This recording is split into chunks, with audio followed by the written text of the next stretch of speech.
नमस्कार, हूनबिल टीवी देख रहे हैं आप। मैं हूं आपके साथ विशाल गर्ग। सीधा रुख कर लेते हैं परेड ग्राउंड का, जहां पर माफी चाहेंगे पुलिस लाइन का, जहां पर मुख्यमंत्री पुष्कर सिंह धामी संबोधित करते हुए नजर आ रहे हैं। आप सबको प्रणाम करता हूं और आप सबकी उपस्थिति को स्वागत करता हूं, आप सबका अभिनंदन करता हूं। कार्यक्रम में उपस्थित हमारे दूर दूर से आए हुए सभी भाइयों बहनों, बड़े बुजुर्गों, मेरे नौजवान साथियों, उपस्थित हमारे छात्र छात्राओं, पत्रकार मित्रों एवं छायाकार बंधुओं, मैं सबसे पहले आप सभी को आज राज्य स्थापना दिवस की बहुत बहुत बधाई देता हूं, शुभकामनाएं देता हूं। और अभी विगत दिनों अल्मोड़ा जिले में हुई भीषण बस दुर्घटना में दिवंगत हुए सभी हमारे बीच के भाई बहनों को, बच्चों को, जिन्होंने जो हमारे बीच में अब नहीं रहे, उनको अपनी श्रद्धांजलि अर्पित करता हूं तथा बाबा केदार से घायलों के लिए प्रार्थना करता हूं कि वो शीघ्र स्वस्थ हों। भाइयों बहनों, आज हमारा राज्य अपनी स्थापना के रजत जयंती वर्ष में प्रवेश करने जा रहा है। इस अवसर पर मैं उत्तराखंड राज्य निर्माण में अपना सर्वस्व निछावर करने वाले सभी अमर शहीदों, राज्य आंदोलनकारियों एवं मातृशक्ति को श्रद्धापूर्वक नमन करता हूं। आज के इस अवसर पर मैं पूर्व प्रधानमंत्री, भारत रत्न, परम श्रद्धेय स्वर्गीय श्री अटल बिहारी वाजपेयी जी को भी नमन करता हूं, जिनके प्रधानमंत्रित्व काल में उत्तराखंड राज्य की स्थापना का सपना साकार हुआ। यह हम सभी के लिए हर्ष की बात है कि स्वर्गीय अटल जी द्वारा पुष्पित और पल्लवित हमारा उत्तराखंड आज प्रधानमंत्री आदरणीय श्री नरेंद्र मोदी जी के नेतृत्व में देश का अग्रणी राज्य बनने की ओर अग्रसर है। भाइयों बहनों, आदरणीय मोदी जी के मार्गदर्शन एवं सहयोग से सभी क्षेत्रों में हमारे प्रदेश का इंफ्रास्ट्रक्चर आज तेजी से मजबूत हो रहा है। आज शहर से लेकर सुदूर पर्वतीय क्षेत्रों तक सड़कों का निर्माण किया जा रहा है। विभिन्न जनपदों के लिए हेली सेवाएं प्रारंभ करने के साथ ही विभिन्न एयरपोर्ट्स और हेलीपोर्ट्स को विकसित किया जा रहा है। ऋषिकेश कर्णप्रयाग रेल लाइन के जगरे शीघ्र ही पहाड़ में रेल पहुंचने का सपना साकार हो रहा है। राज्य के विभिन्न जिलों में मेडिकल कॉलेजों की स्थापना करने के साथ ही एम्स ऋषिकेश के सैटेलाइट सेंटर का निर्माण कार्य भी किया जा रहा है।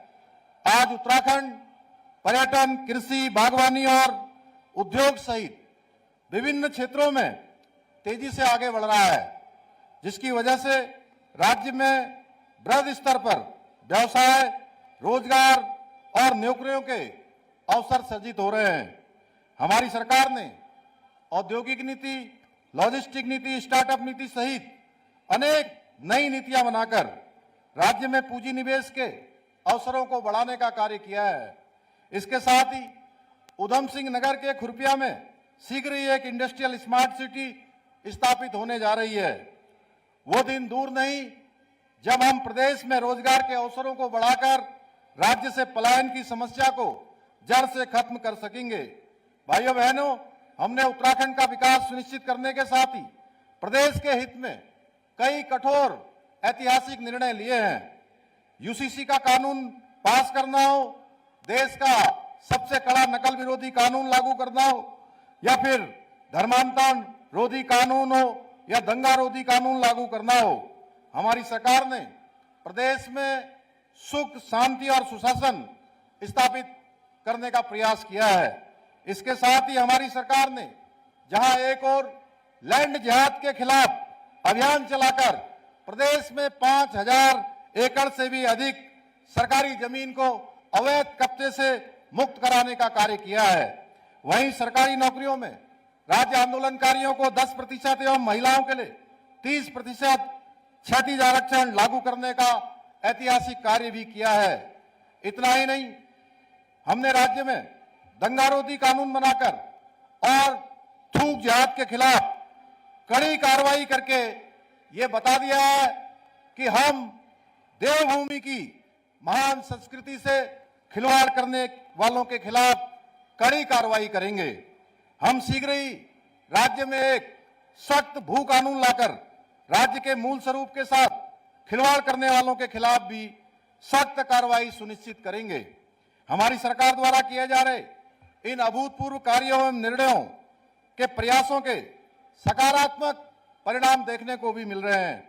नीति आयोग द्वारा सतत विकास के लक्ष्यों को प्राप्त करने के इंडेक्स में उत्तराखंड को देश में पहला स्थान प्राप्त हुआ है। हमारे प्रदेश को ईज ऑफ डूइंग बिजनेस में अचीवर्स तथा स्टार्टअप रैंकिंग में लीडर्स की श्रेणी प्राप्त हुई है। हमने एक वर्ष के भीतर बेरोजगारी दर में रिकॉर्ड 4.4% की कमी लाकर राष्ट्रीय औसत को भी पीछे छोड़ने का काम किया है। भाइयों बहनों, उत्तराखंड के लोग अपनी प्रतिभा, लगन, परिश्रम, ईमानदारी और निष्ठा के बल पर देश विदेश में उत्तराखंड का नाम रोशन कर रहे हैं। पिछले वर्ष की भांति ही इस वर्ष भी राज्य के ऐसे 5 प्रतिभाशाली व्यक्तित्वों को उत्तराखंड गौरव सम्मान पुरस्कार से सम्मानित किया जा रहा है। इस वर्ष उत्तराखंड गौरव पुरस्कार से सम्मानित होने वाले भारत के chief of defence staff general Shri Anil Chauhan ji, Uttarakhand के जाने माने लोक गायक श्री प्रीतम भरतवाण जी, समाज सुधारक एवं आध्यात्मिक गुरु माता श्री मंगला माता जी, अभिनेता श्री हेमंत पांडे जी और बीते 3 दशकों से चिकित्सा क्षेत्र में अपना योगदान देने वाले चिकित्सक डॉक्टर महेश कुडियाल जी को मैं हार्दिक बधाई एवं शुभकामनाएं देता हूं। भाइयों बहनों, आज के इस अवसर पर मैं निम्न घोषणाएं भी करना चाहता हूं कि राज्य में सड़क दुर्घटनाओं को प्रभावी रोकथाम हेतु विभिन्न विभागों को साथ लेकर समग्र नीति बनाई जाएगी। राज्य में आपदा के कारण मार्ग एवं पुलों के बह जाने की दशा में यातायात को तुरंत सुचारू रूप से संचालित करने के उद्देश्य हेतु बैली ब्रिज स्थापित किए जाएंगे। उत्तराखंड राज्य में महिलाओं का समग्र विकास सुनिश्चित करने हेतु महिला नीति यथाशीघ्र अधिसूचित की जाएगी। आगामी राष्ट्रीय खेलों में उत्तराखंड के जो खिलाड़ी मेडल जीतेंगे उनको पुरस्कारों हेतु नियत धनराशि के बराबर उतनी ही धनराशि राज्य सरकार द्वारा अतिरिक्त रूप से दी जाएगी। उत्तराखंड से बाहर देश के दूसरे राज्यों में रहने वाले प्रवासियों हेतु राष्ट्रीय उत्तराखंडी प्रवासी दिवस यानी कि प्रतिवर्ष नवंबर माह में आयोजित किया जाएगा, जिसकी हमने इस वर्ष शुरुआत की है, तथा विदेशों में रहने वाले प्रवासी उत्तराखंडियों के लिए अंतर्राष्ट्रीय उत्तराखंडी प्रवासी दिवस प्रतिवर्ष जनवरी माह में आयोजित किया जाएगा। 50 एवं उससे अधिक जनसंख्या वाले सभी गांवों को एक नियोजन के तहत 2030 तक सड़क मार्ग से जोड़ा जाएगा। राज्य में युवाओं के सर्वांगीण विकास के लिए एक विशिष्ट युवा नीति बनाई जाएगी। सड़कों की गुणवत्ता सुनिश्चित करने हेतु कॉन्ट्रैक्टर एवं अभियंताओं का उत्तरदायित्व निर्धारित करने के लिए विशेष प्रक्रिया बनाई जाएगी। महिलाओं को प्रसव के दौरान जच्चा बच्चा की देखभाल हेतु मुख्यमंत्री जच्चा बच्चा प्रोत्साहन सहायता प्रदान करने के लिए कार्रवाई प्रारंभ की जाएगी। भाइयों बहनों, मुझे पूरा विश्वास है कि आज से प्रारंभ होने जा रहा राज्य स्थापना का ये रजत जयंती वर्ष उत्तराखंड को देश के अग्रणी राज्य बनाने की दृष्टि से ऐतिहासिक वर्ष साबित होगा। मैं आज के इस अवसर पर आप सभी को यह विश्वास दिलाता हूं कि हमारी सरकार उत्तराखंड को देश का श्रेष्ठ राज्य बनाने के लिए विकल्प रहित संकल्प के मूल मंत्र के साथ निरंतरता और ध्येय के साथ काम करती रहेगी। मैं इन्हीं शब्दों के साथ आप सभी का हृदय से धन्यवाद करते हुए आप सबको शुभकामनाएं देते हुए अपनी बात को समाप्त करता हूं। बहुत बहुत धन्यवाद। जय हिंद, जय भारत, जय उत्तराखंड। बहुत बहुत धन्यवाद महोदय। कार्यक्रम के अगले क्षणों में माननीय मुख्य अतिथि महोदय के कर कमलों के माध्यम से पदक अलंकरण किए जाएंगे। गणतंत्र दिवस 2022 एवं 2023 तथा स्वतंत्रता दिवस 2022 एवं 2023 के अवसरों पर भारत के माननीय राष्ट्रपति द्वारा उत्तराखंड राज्य पुलिस बल के अधिकारियों एवं कर्मचारियों को उनकी विशिष्ट सेवा के लिए राष्ट्रपति का पुलिस पदक एवं सराहनीय सेवा के लिए पुलिस पदक तथा जीवन रक्षक पदक घोषित किए गए। आज राज्य स्थापना दिवस के शुभ अवसर पर अधिकारियों एवं कर्मचारियों को माननीय राज्यपाल महोदय उत्तराखंड के कर कमलों द्वारा पदक से अलंकृत किया जाएगा। मंच के दाहिने से पदक विजेता कदम से कदम मिलाकर आगे बढ़ते हुए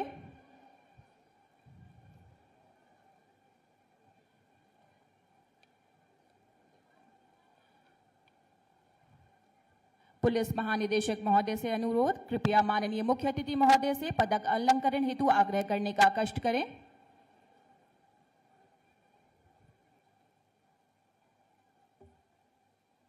पुलिस महानिदेशक महोदय से अनुरोध, कृपया माननीय मुख्य अतिथि महोदय से पदक अलंकरण हेतु आग्रह करने का कष्ट करें।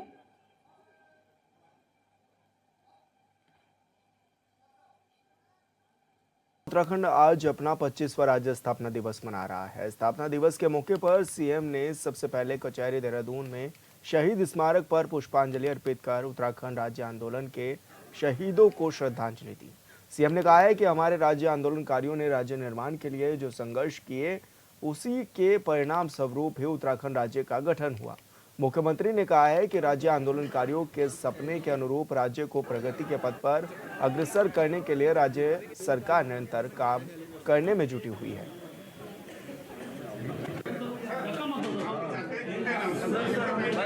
राज्य स्थापना के 24 साल पूरे हो रहे हैं, हम 25वें साल में प्रवेश कर रहे हैं। मैं आज इस राज्य स्थापना दिवस के अवसर पर अपने सभी राज्य के बलिदानियों को, हमारे अमर बलिदानी जिन्होंने राज्य के लिए अपने प्राणों का बलिदान किया, देश की सीमाओं पर हमारे राज्य से अपना सर्वोच्च बलिदान देने वाले सभी उन आत्माओं को भी मैं नमन करता हूं।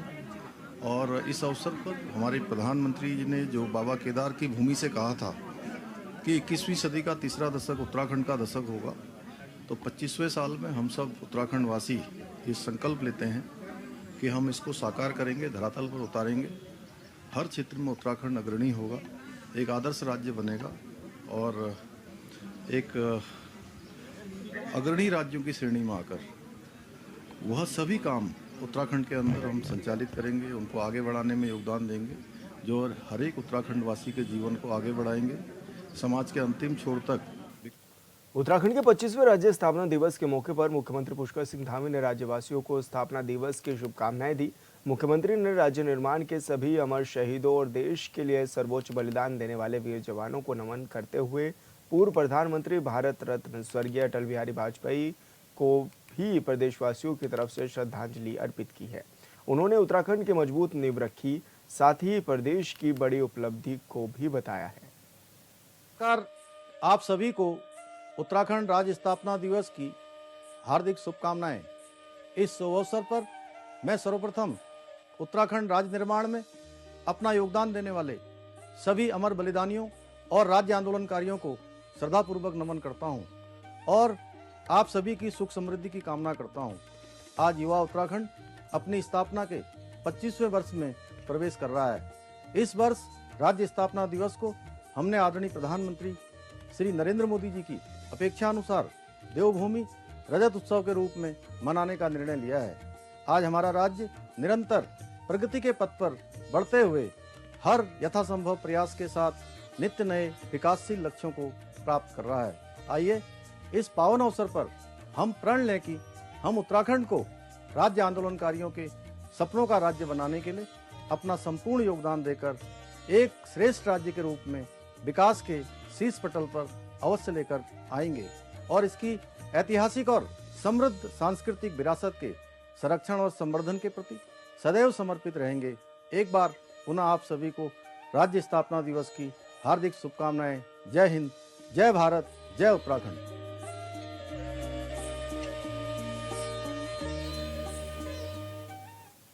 हरिद्वार की रानीपुर पुलिस और सीआईयू की टीम ने दोपहिया वाहन चोरी का खुलासा करते हुए शातिर अपराधियों को गिरफ्तार कर लिया है। अपराधी के पास से चोरी की गई 13 मोटरसाइकिलें भी बरामद की गई हैं। साथ ही उसके खिलाफ अलग अलग राज्यों में 11 मुकदमे भी दर्ज हैं। आरोपी को कोर्ट में पेश करने के बाद जेल भेजा जाएगा।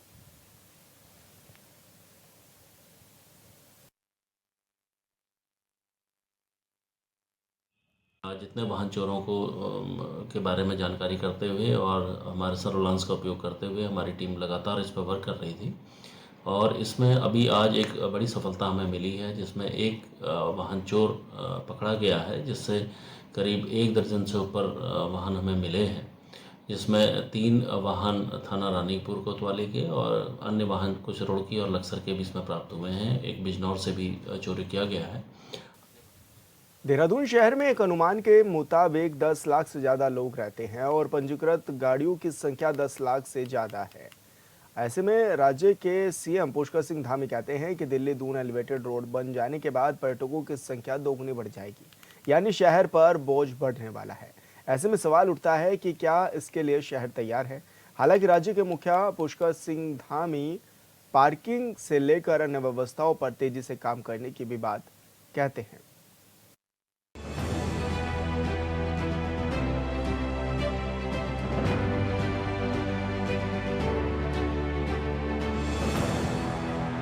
इसमें कोई शक नहीं है कि उत्तराखंड की राजधानी देहरादून में आने वाले समय में चुनौतियां बढ़ने वाली है, लिहाजा इसे लेकर भी तैयार रहना होगा।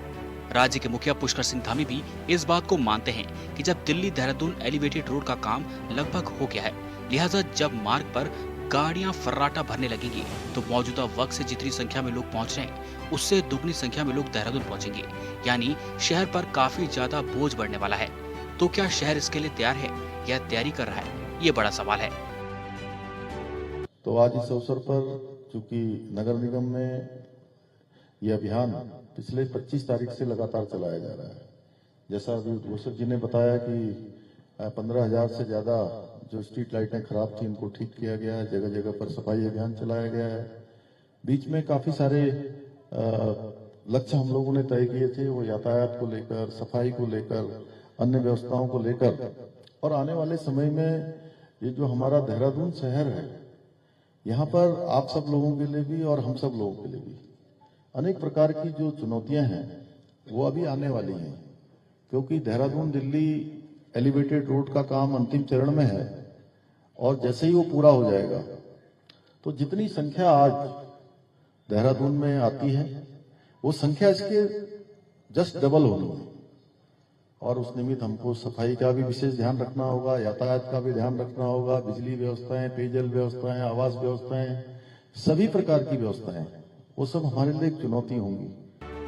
दिल्ली देहरादून एलिवेटेड रोड शुरू होने से दोगुनी संख्या में लोग देहरादून पहुंचेंगे तो शहर के हालात कैसे होंगे, इसे लेकर काम करने की जरूरत है। इसे लेकर मुख्यमंत्री पुष्कर सिंह धामी अभी से गंभीर दिख रहे हैं। शहर की आबादी बढ़ेगी तो फिर साफ सफाई से लेकर पार्किंग तक पर विशेष ध्यान देना होगा। यही वजह है कि सीएम धामी देहरादून नगर निगम, जिला प्रशासन के साथ ही शहर वासियों से भी अपील कर रहे हैं और ग्रीन सिटी, क्लीन सिटी, स्वच्छ दून, सुंदर दून का नारा दे रहे हैं। तो इसमें हमारा जो नगर निगम है, जिला प्रशासन है, उसकी बहुत बड़ी भूमिका इसमें होने वाली है।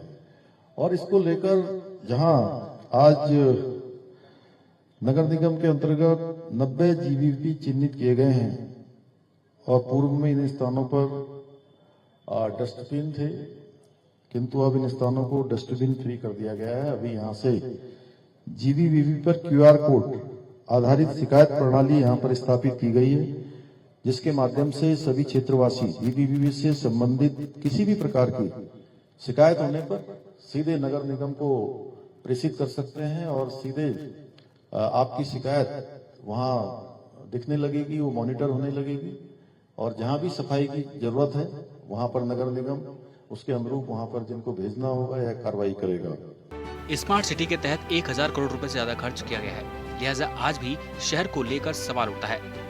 सवाल ट्रैफिक सिस्टम को लेकर उठता है, सवाल साफ सफाई को लेकर उठता है, सवाल पेड़ पौधों की आए दिन कटाई को लेकर उठता है, सवाल सड़कों के बीच लगे स्ट्रीट लाइट को लेकर उठता है, सवाल शहर में सुविधा। और प्रधानमंत्री नरेंद्र मोदी भी राज्य स्थापना दिवस के मौके पर राज्यवासियों को संबोधित कर रहे हैं।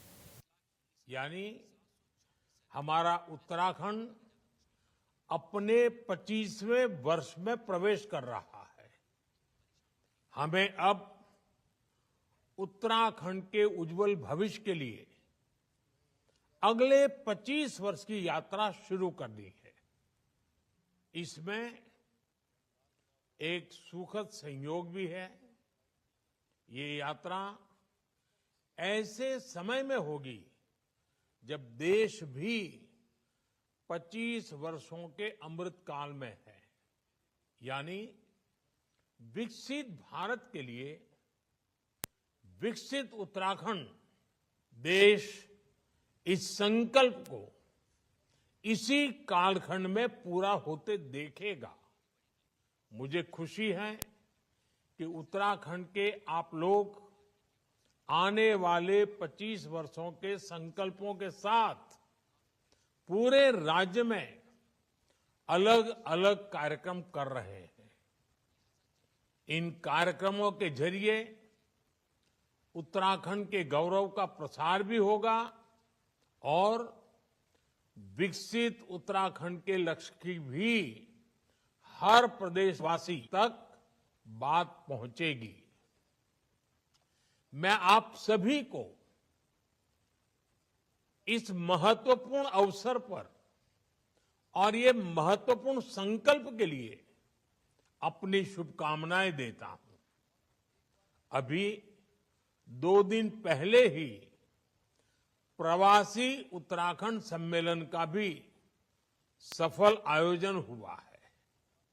मुझे विश्वास है हमारे प्रवासी उत्तराखंड वासी राज्य की विकास यात्रा में ऐसे ही बड़ी भूमिका निभाते रहेंगे।